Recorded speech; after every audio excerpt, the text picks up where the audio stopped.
Et bienvenue à tous dans le 8h30 Apathy, à la radio, à la télévision et toujours avec Jean-Michel Apathy. Bonjour Jean-Michel. Bonjour Lucie. Notre invité du jour est un ancien chef d'entreprise, aujourd'hui député LREM du Rhône. Bonjour Bruno Bonnel. Bonjour. Vous allez donc avec nous parler de politique pendant 20 minutes, c'est un peu votre apprentissage. Voilà, l'actualité nous fournit l'occasion de réfléchir à ce qu'est la politique. Certains petits nouveaux arrivent, vous en faites partie, puis d'autres anciens reviennent.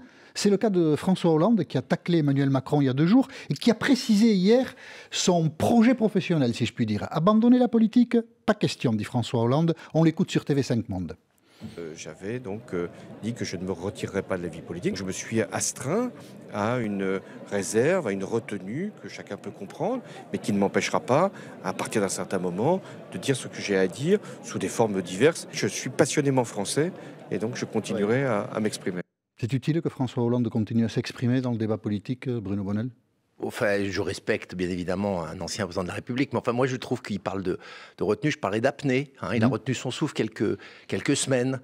En tant que chef d'entreprise, quand j'ai quitté mon entreprise licencié par mon conseil d'administration, donc comme quelqu'un qui n'est pas réélu, eh bien, je n'ai pas fait de commentaires pendant 10 ans sur cette entreprise. Et je pense qu'aujourd'hui, il faut laisser travailler les gens qui ont été choisis par les Français. Et je suis assez sévère sur cette remarque parce qu'elle n'est pas vraiment spontanée. Elle vient dans une séquence où on sait qu'on va bientôt parler justement de loi travail, de réflexion. Mais c'est bonne guerre quand même, parce que le premier à avoir critiqué, c'est Emmanuel Macron qui a critiqué le bilan de François Hollande. Écoutez, moi je ne vois pas de critique. Je constate qu'il y a eu un poussage de boule, comme je dis, dans certains secteurs. On le voit bien sur les jeunes, par exemple, aujourd'hui, sur l'APB, où on a fait semblant qu'on n'avait pas anticipé. L'admission post-bac. Moi, je trouve que quand on se permet de dire oui, c'est le temps de la récolte, c'est le temps de la récolte des problèmes, et on a à les gérer. Donc non, je ne crois pas que ça soit opportun et élégant.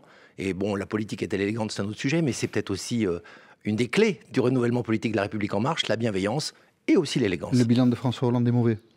Parce que lui dit, vous voyez, aujourd'hui, Emmanuel Macron profite de mon bilan. Vous savez, je crois qu'on profite à chaque fois du travail de nos prédécesseurs. En tout cas, ce qu'on peut dire, c'est que le bilan n'a pas porté ses fruits. Alors j'ai entendu M. Rebsamen dire si, le septennat, si ceci. Avec si, on mettrait Paris en bouteille, on le sait bien.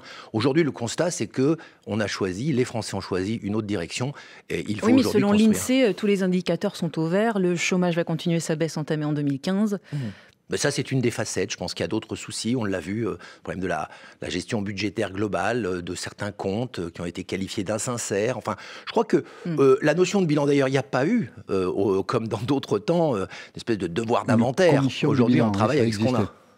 Pragmatiquement, je pense que le gouvernement travaille avec ce qu'on a. Un autre retour ce matin, celui de François Bayrou, qui s'exprime dans Le Point. Il était silencieux, puis là, il donne une interview au magazine Le Point, mais il dit ceci, je le cite, la baisse des APL, la hausse de la CSG, et en même temps, dit François Bayrou, certains avantages fiscaux pour les plus favorisés. L'opinion ne voit pas clairement la direction que prend Emmanuel Macron, le but qu'il se fixe. Je crois que là aussi, on l'a dit, j'ai eu l'occasion de le dire, il y a eu des erreurs de communication, notamment sur ce problème des APL, qui est effectivement tombé à un mauvais moment et mal compris, mal géré, même par certains députés de La République En Marche qui ont osé des choses sur les 5 € qui ne sont pas acceptables. Claire au Petit. Oui, bien évidemment. Il y a des gens pour qui 5 € est fondamental et il faut le respecter. Au-delà de ça, il ne faut pas regarder le doigt qui monte la Lune, il faut regarder la Lune. Il faut réformer les APL en profondeur. Ça aurait dû commencer d'ailleurs par ça. D'ailleurs, ça a été ultérieurement signalé par les ministres. Et pour le reste, je pense que M. Bayrou, de la même manière, doit faire attention à ne pas ajouter à la confusion. Nous sommes alliés au MoDem, nous les soutenons, ils nous soutiennent. Nous voulons transformer le pays. Et attention aux petites phrases. Je crois que cette politique des petites phrases, c'est quelque chose qu'il faut dépasser et remettre tout ça en perspective. Le groupe de députés auquel vous appartenez, La République En Marche, a été très critiqué aussi dans cette première séquence politique. Alors, bien sûr, il y avait une part d'apprentissage, mais peut-être pas seulement. Le journal Le Monde raconte cet après-midi, dans le numéro qui va sortir cet après-midi, que plusieurs députés de La République En Marche, frustrés de ne pas pouvoir parler, de ne pas bien...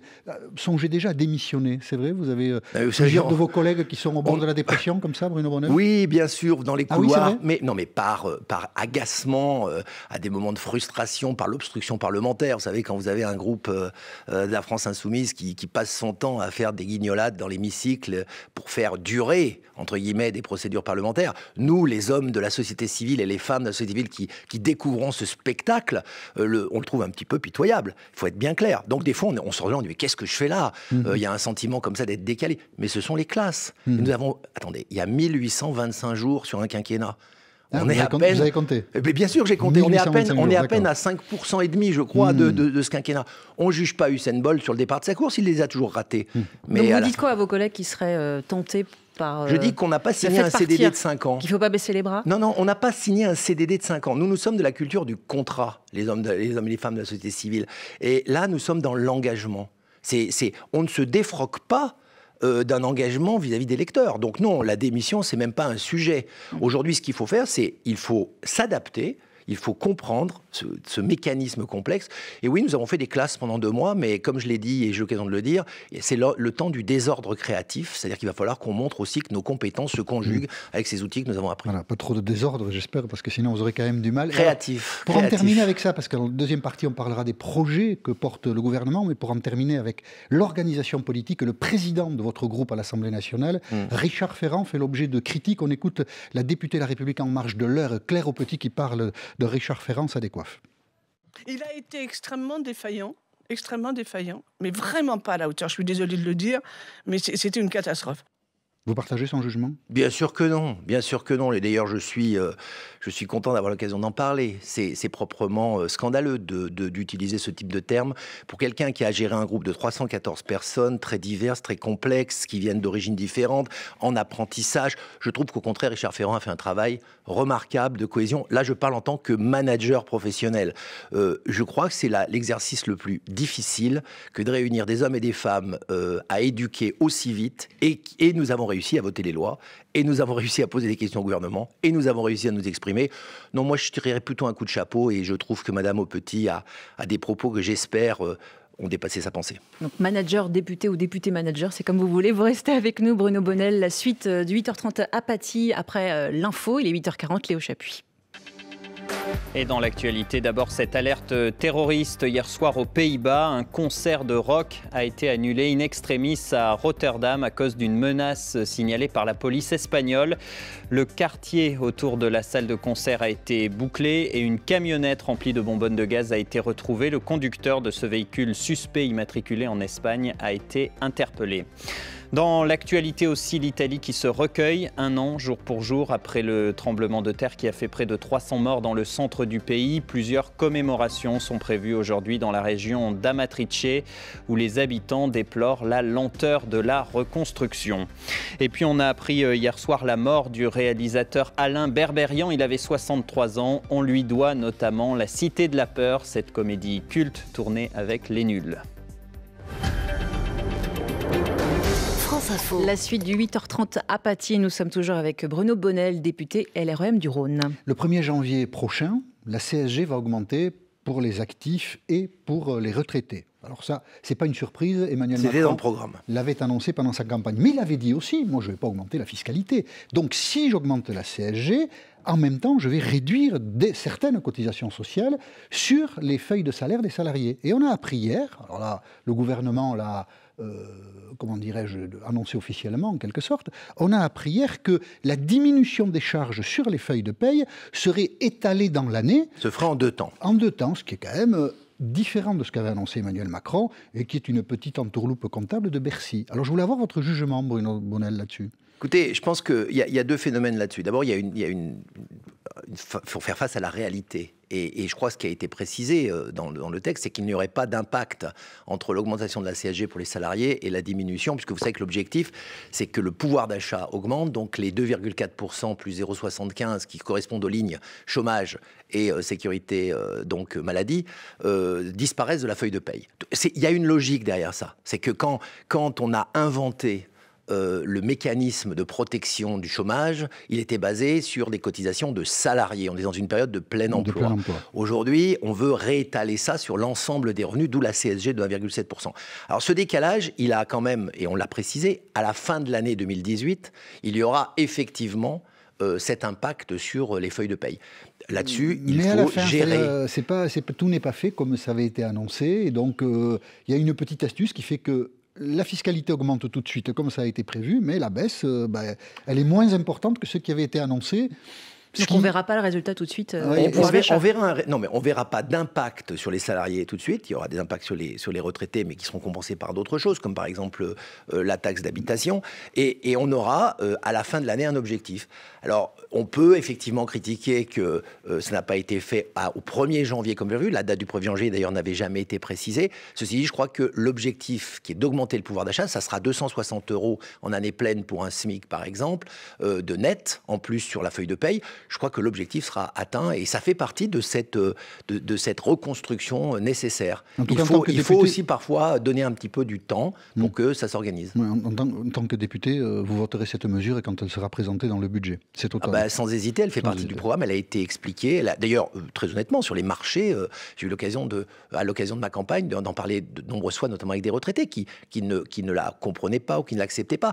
Je crois qu'on est à un moment important. On veut aussi investir dans le futur. Il y a un coût global à partager collectivement pour que la France se relève. Et souvent, j'ai entendu des retraités, après discussion, me dire finalement, si c'est pas pour moi que je le fais, ça sera peut-être pour mes enfants ou mes petits-enfants. Nous sommes en plein débat sur la réforme du Code du travail. Vous croyez vraiment que les chefs d'entreprise, vous les connaissez, puisque vous en êtes, si je puis dire, les chefs d'entreprise attendent la réforme du Code du travail pour embaucher, vous le croyez vraiment ? Je pense que le signal de libérer les énergies tout en protégeant les actifs est un signal de confiance. Parce qu'il faut comprendre que La République En Marche essaye de redonner une dynamique de confiance. Moi, je crois au génie français. Je crois qu'on est un pays quand même assez exceptionnel d'invention, d'énergie, de travail. On le voit avec, dans la modernité, la French Tech, on le voit avec une agriculture plus modernisée, on le voit avec pas mal de choses.